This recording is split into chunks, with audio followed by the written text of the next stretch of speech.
Welcome, everybody. Thank you for tuning in. My name is Pav Bryan, and you are watching my webinar podcast on how to be awesome at cycling.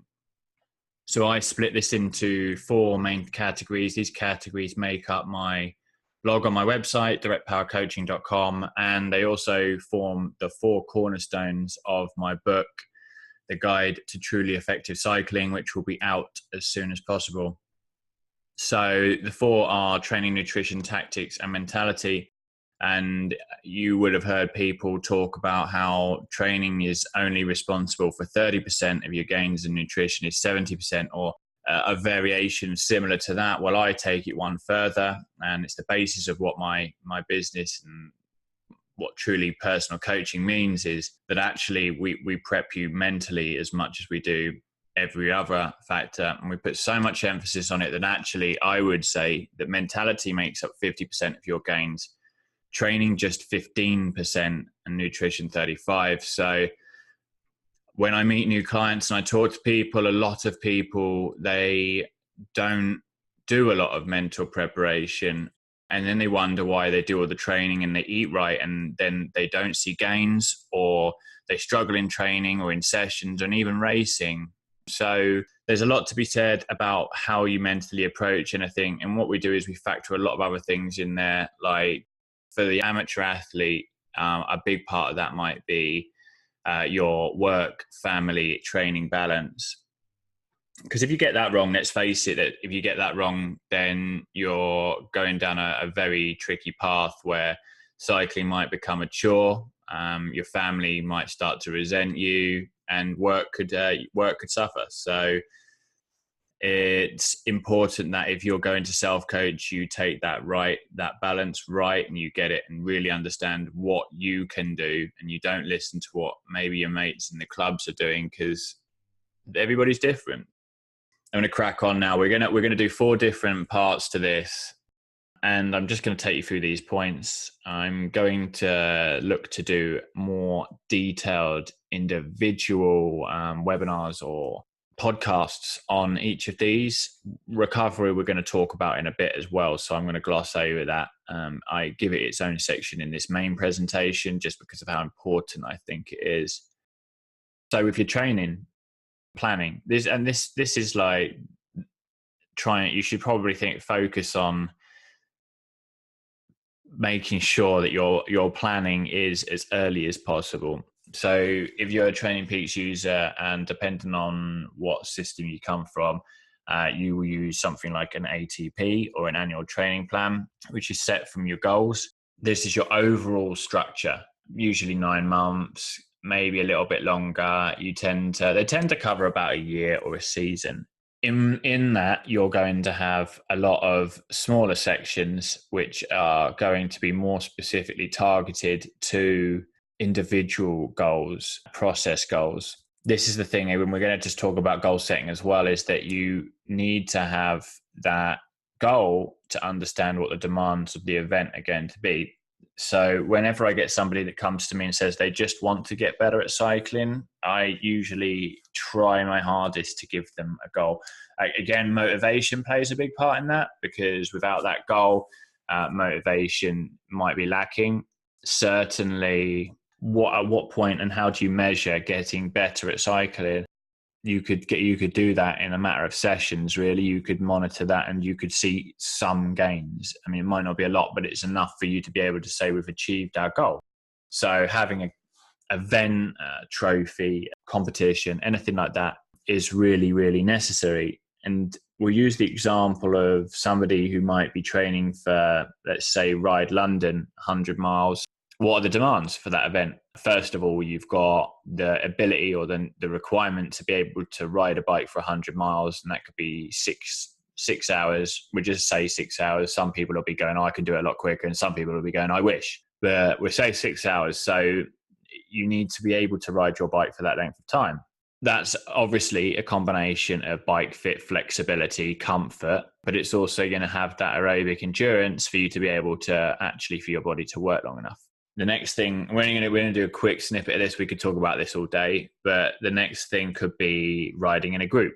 Now, we all know, and we've heard the stories of people who rock up to these sportives and can't ride in a group and take a few people out or have accidents. They're never any of my clients, I can guarantee it, because if I know that they're doing a mass participation event, one of the first things I'm doing is planning in some form of group riding. Now, that can be done by club ride, simple, until that person says they're comfortable, and maybe that person wants to keep it in.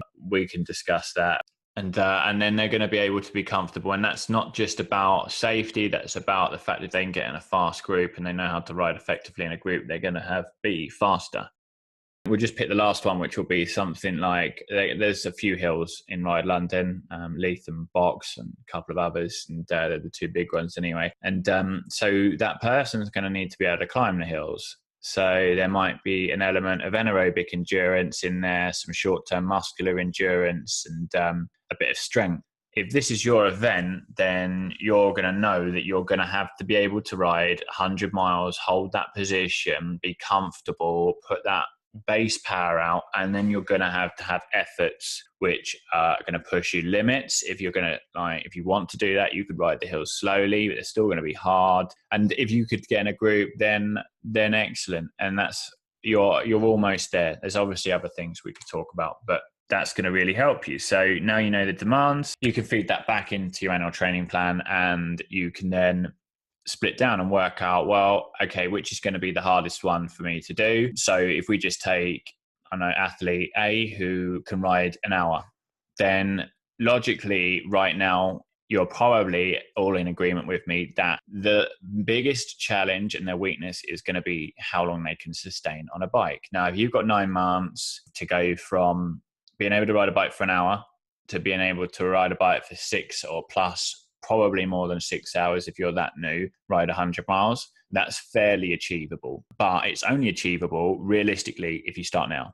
If you leave that to 3 months before your event, you're really cutting it fine, because it's incredibly difficult to continue to grow that base without adequate recovery. And when you factor in enough recovery from these rides, you're going to start to see that actually your 3 months is more like a little bit over 2 months, because you're not going to want to be training 3 months of progression. You're going to want to be able to factor in recovery. So hopefully what you see what I'm getting at is that with your ATP, you're actually looking at what you need to do and how that works out. Now, for your time trialist, that might be that you're just looking to build power.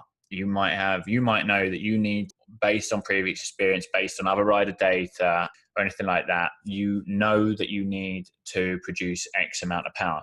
Another key factor might be aerodynamics. So you might say at the beginning of your ATP, you're going to do some wind tunnel testing, or you're going to go to the track and you're going to do some testing on your position and see which you're faster at, see which produces more power, and or rather whichever variable you're testing, and then work out what your position is. Then it's just about holding, producing the power in that position. And again, that it could take a whole winter to get your position dialed down in terms of comfort, because everybody, and a lot of this is changing now, I feel, bike fitters are a lot more smarter on what they're doing. It's not just about out and out aerodynamic, because most people can't hold that position. And to be aerodynamic, it's primarily your position, but if you move from that position, you're already destroying it. So you're better off being slightly comfortable or more comfortable, less aerodynamic, and therefore not breaking the position in the long run. Okay, so we move on and we talk progression. So this one's key for me, again, is that you need to be able to progress your fitness. If you're coming off of a little break and you've got 6 months, maybe a little bit more to a key event or your first events, do you really want to be doing rides that are identical to that already? No is the answer to that. Maybe you're not capable as well. You've got to build that logically and allow your body to feel that. So if we take athlete A again, which was our Ride London cyclist, that can only ride an hour at the moment, if they try and go out and do 100 miles at the weekend, it's not happening. I mean, you would have to be mentally incredibly strong to be able to do that. And to be honest, I think you're putting your body under too much stress and you're asking for an injury or an illness. Maybe not. I wouldn't give anybody that. So progression is about that. And this is one of the things that I see an awful lot of, especially with like your average racer, is that they try and do so much initially that by the time they get to their season, they're all almost ready to have 2 weeks off the bike. So it's all about timing that. And with Training Peaks, we'll talk about this in a second, with Training Peaks and the stuff that the guys like Hunter Allen have developed is training stress scores. They can be really, really useful in terms of plotting your season. Is that if you know you've got an average from the last season and you've done like 300 training stress score points for the majority of that, it's safe to say that you could quite easily, as long as there was no sickness, illness or injury or mental fatigue or physical issues, then you're going to be able to sustain that again. So you could plot your training based around that amount. And that's just a simple way of doing that. If you don't know about Training Peaks, go on their site, trainingpeaks.com.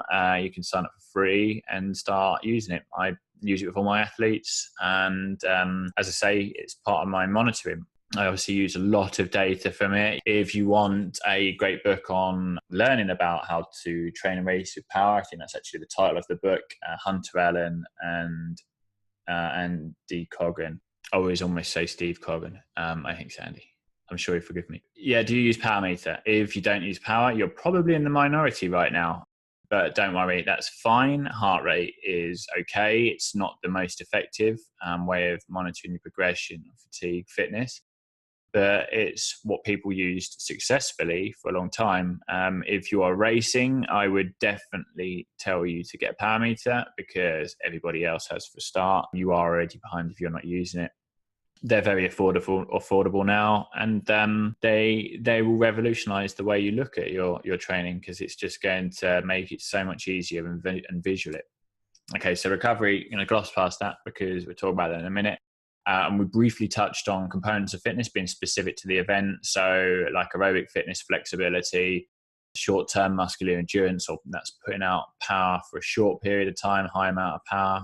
If you're doing crits and road races, maybe peak power is something which you need for your sprints. Anaerobic endurance is like your hill climb specialists, obviously strength and other ones. I would expect you to train all of those at some point in your sort of journey towards your goals, because they're each going to have a positive adaptation in your body, which is going to bridge that gap and help you get there. So individual needs. Now, this is crucial. You got to take everything that I'm telling you and make it right for you. And again, like I said a minute ago, this is where a lot of it gets quite messy because you hear a lot of stories about coaches who give everybody the same plan and everybody's just following this. Or maybe you've got a coach you get a plan and it's a pool of coaches answering your questions.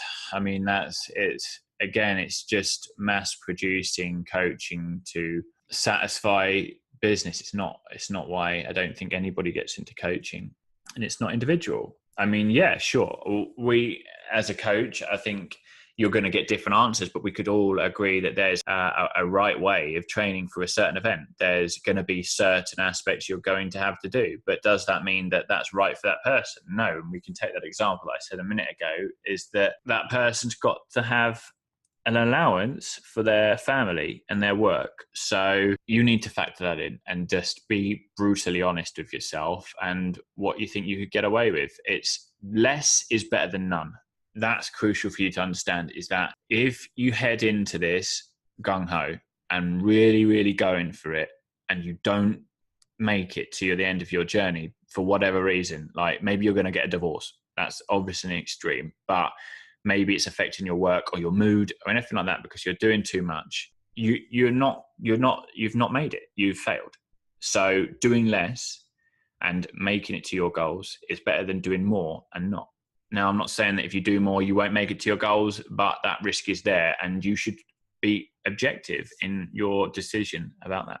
And then finally, obviously, if we're sat here and you're listening to this and it's 9 months before your event, do you need help? One-to-one coaching or a training plan? Now, both of these, I pride myself on offering what I believe is best value for money and market leading in terms of, you check my base package out. Seriously, go and have a look at the coaching services on my website, directpowercoaching.com.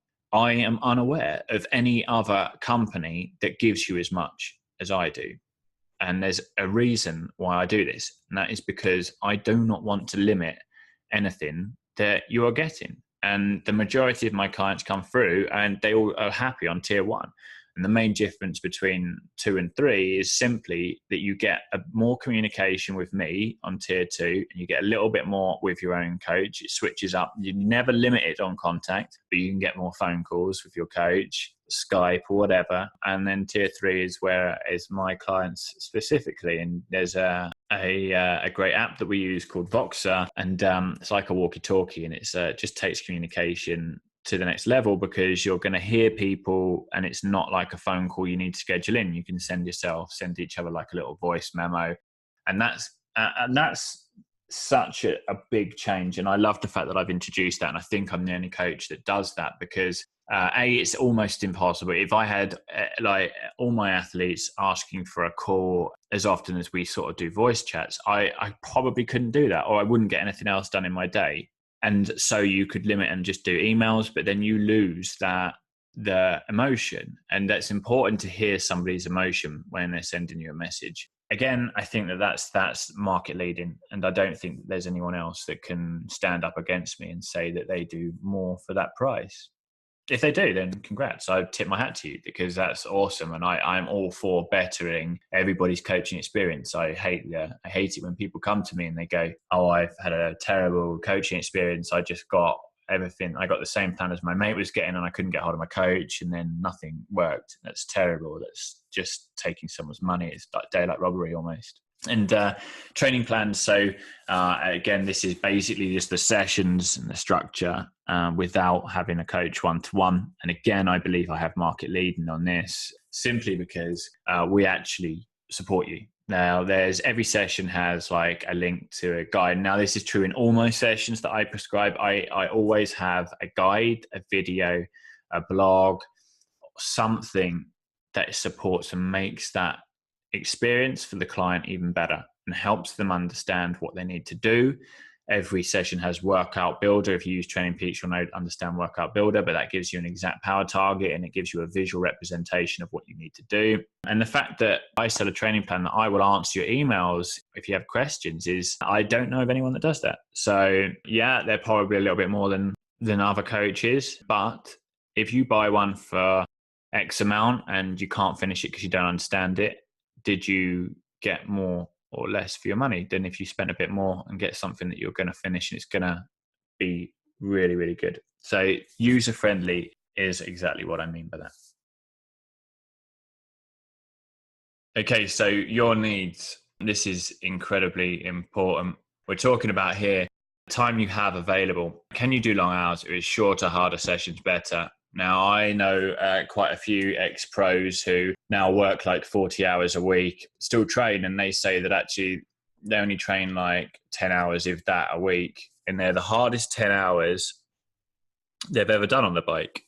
And that's solely because the 40 hours that they've done at work, even if that's non-physical, we're talking about mentally tiring, take their toll. If you're doing 40 hours a week, is it wise for you to then sort of take all day riding your bike and doing long sessions, maybe double sessions? It might not be the best thing. It depends on your goals, of course, but could a shorter session work better for you? Is your job, is it a physically demanding job where sessions need to be factored to be more effective? And what we could be talking about here is, if you're a builder, a contractor, and you're always up and down and walking around, your legs get tired, again, is an hour going to really help you there?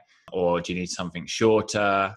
Do you need to factor in more recovery? What does that look like? Do you need strength work? Do you need off the bike strength work if you're already doing this amount? So somebody who's sat at a desk job, I would be suggesting they do 1, maybe 2 off the bike strength work sessions a week. But if you're doing a lot of physical activity, that might not be needed, because you might already have that like strength. Your family, this is it. This is none of us, unless you are a professional and you're being paid to do this, then family must come first. And even then, family's probably coming first anyway. So what is your balance between training and family? Obviously, if you've got a very supportive family, then maybe they're not that bothered. Maybe they don't like you though. Maybe that you should ask that question. If they're allowing you to go out and do all your training and put lots of hours in, absolutely fantastic. But again, it's very hard for me as a coach when I know somebody's working like 40 or more hours a week to give them lots of hours on the bike if I know they've got a family, particularly a young family, because after a while that person is going to realize they're missing making memories. So then cycling becomes a burden and that person quits. So what I tend to do is look at it even when a person is crying out and asking me to do a lot more on the bike. I just sit them down and we have a chat and I say, look, unless you're just training for one event and then you're not going to ride your bike, or you're not going to train for something else and then you're going to be more readily available, then you are going to need to think more about that balance. And most people understand that once it's put like that.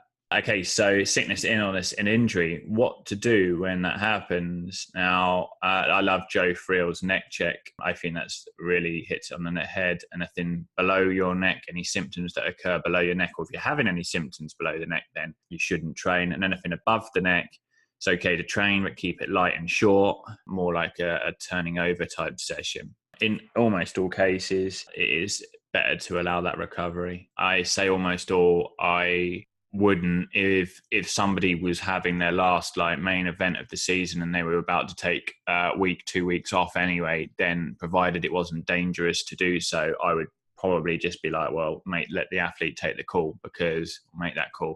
If you've got a period of rest coming up, then sure, they're going to recover in that time. But again, though, that depends on the sickness, because if it was dangerous, if it was bad, I would definitely not be suggesting that anybody trains or races. And this comes down to when to listen to your body. If you're following a training plan, when to deviate. Now, if you have a coach, hopefully they're going to know exactly what to do in the event of any problems that occur. If you're not, then there's apps that can help you. Two that spring to mind: the Headspace app, which will teach you a lot about mindfulness, listening to your body. And then the other is HRV for training. And that just measures a lot of key performance indicators, which should then help you understand when you are tired and when you need to change the plan. But also one of the key things, and this is this question, your commitment. This is where one of the things that made me come up with the whole truly personal coaching methodology, because I don't know of any other coach out there that asks this question. But when I get a new client, I always ask them, how committed are you? And what I mean by that is how much you're going to sacrifice. And I scale it on 1 to 10, where 1 would be, I don't really want to sacrifice a lot and I want to just enjoy my journey to training. And 10 is where I'm going to do whatever you say, Pav, in order to reach my goals, whether that means I'm going to sit on the turbo when it's like the only nice day in the summer, not ride with my friends. I'm not going to do this. I'm going to be strict with my diet. And when, again, most people, when you explain that scale, they come in at 7, because most people, again, it's different. If you're a professional, you get paid to do it. But most people are wanting to enjoy cycling. So I ask that question and they get that plan that is built around their commitment levels. And I can guarantee that when I switched and I started doing this, my client retention changed massively. And the amount of people that were enjoying their cycling and the reviews I was getting and the results were going up, because I didn't have anybody that was dropping off. I didn't have anybody quitting and bailing out on the program or anything. It was all, everybody was happy, enjoying their cycling. And that's what coaching is about for me. And we always manage everybody's expectations as well. And somebody says to me, well, I just want to enjoy cycling around. I want to do my club ride and I don't know, stuff like that. Then I might suggest to them that we will do that, and I'm happy to plan that in, but it might not be the fastest way to reach your goals. And again, it's incredible how many people are like, that's fine. I would rather have that club ride and maybe not reach my goals as quick or be slightly slower or something like that. There are obviously people who are 100% dedicated and will listen and do exactly the right thing to get there. But they're few and far between. And if you don't fall into that category, then I would seriously ask yourself that question. How committed are you to reach your goals? What do you want to sacrifice? So recovery, like I said, this is a small snippet of my ultimate recovery guide. And it starts with cooling down. And that's 10 to 20 minutes of easy, light spinning of your legs after the session, stretching, considering your body temperature. So if you're been out in the cold, you need to get warm. And if you are very hot and you've been training aside, you need to cool off. That is something that typically is missed by a lot of youth. They get a lot of adrenaline after maybe riding a race or a time trial, and they just feel like they don't need that, especially if it's cold. They don't need that jacket, and that's great for them. And then the next day they're sniffling and they can't train because they're sick. So I drum that home. You can get it. There's on the subject of stretching. There's a great guide I have on my YouTube channel, which is youtube.com/PavBrian. It's a little video on all the stretches. And again, that's another thing that's a game changer for most amateur athletes, because they don't stretch. And just adding this one thing into your routine might completely change the way your body feels the next day in the next session. Eating and replacing lost fluids. Obviously, this is a crucial one. You've got like a golden window. Some people say 30 minutes, some say 45 for certainly nourishment eating. That I would agree with that. I think that from my own experience, if I can't eat that quick, I definitely feel a lot worse than if I do eat quick. And I think the science proves that as well. Obviously, the cleaner you eat and make sure you get like the right proteins and healthy foods, then again, that's going to promote your recovery more. And replacing lost fluids, again, that's a no-brainer really. You can calculate the amount of fluids you need to replenish by weighing yourself. It's fairly similar, so you don't need to do it every time. You should be able to do it depending on the session. It would be like for like usually.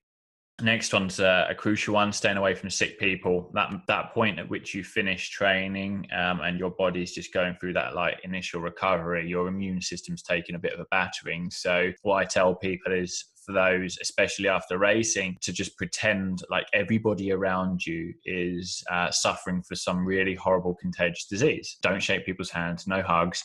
And just if they feel like you're being weird, just explain to them, look, like maybe you've got a cold, or you don't want to pick anything up because you've just gone really hard, and you understand that that's what happens to your immune system when you flogged yourself that hard. Now this one, again, this is like possibly the biggest, the way to get the most from your recovery after a hard session or a ride or anything like that. If you can get a nap in, a little sleep, perfect. Now that's not always possible. We've got like other lives, our lives and work and stuff like that. So if you can, elevate your feet just so that it takes the pressure off trying to sort of pump or everything back up your legs. Just makes that a little bit easier for your recovery. Who's got a foam roller? Now I have. It's absolutely horrible, but it is far cheaper than a massage. Now, I'm not saying that it is as good, but if you foam roller 3-4 times a week, and you consider that, I think last time I went for massage, I paid nearly £50.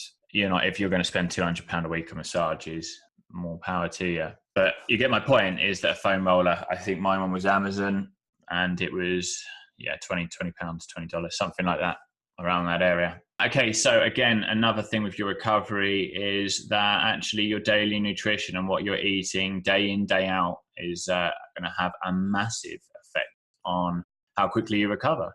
If you are always eating junk and you don't eat fruit and vegetables, you're just not going to recover as quickly as if you were to flood your body with all the right and healthy macros, which are your fats, protein and carbs, and your micros, which are vitamins and minerals. Now, your micronutrition or phytonutrients, there's a few names, micronutrients, they're pretty much just from fruit, veg, some grains, and as I said, your macros form the other main ones. I don't recommend neglecting any of the macros. It's depending on what type of training you're doing. There's a lot of talk about keto diets and stuff like that. They can be very effective, but they can also not be. It depends on you. It's worth trying it out. But my advice is that get this dialed down and right in your off season. Do not try and change this during the season, because one of the things that can happen, especially with swapping from a high carb to a high fat diet, is you get that what's called a keto flu. And that can be a week of quite horrible. Again, it depends on how used your body is to feeling with carbs. But in the main, a week of feeling like crap, and then another week or two before your body adapts to running on fat. And even then, you're talking that's almost a month where you've lost. So experiment and get it right off season. And the last thing I always get people to think about is think recovery. Make every opportunity count. Now, we've all been taught, I presume we've all been taught as kids, that taking the stairs is healthier than the elevator. And yeah, of course it is, if you're not training as hard as we all do. The point at which we are training and people are doing like 6 days a week and anything like 6 days a week, you don't need to take the stairs, because you're already doing enough for your body. And actually, what I would say is taking the stairs is probably detrimental to your recovery in terms of cycling. You might be fine off season. That's absolutely not an issue. And I regularly give cross training, probably never given anybody like running up and down stairs, but in the off season you would be fine. But I would be absolutely mortified if any of my athletes come to me and say that they climbed a lot of stairs the day before their A event. And similarly with stuff like gardening and DIY, people don't realize how much that actually has like a negative effect on your recovery. So next time you've got an A event coming up, don't do gardening the day before, people.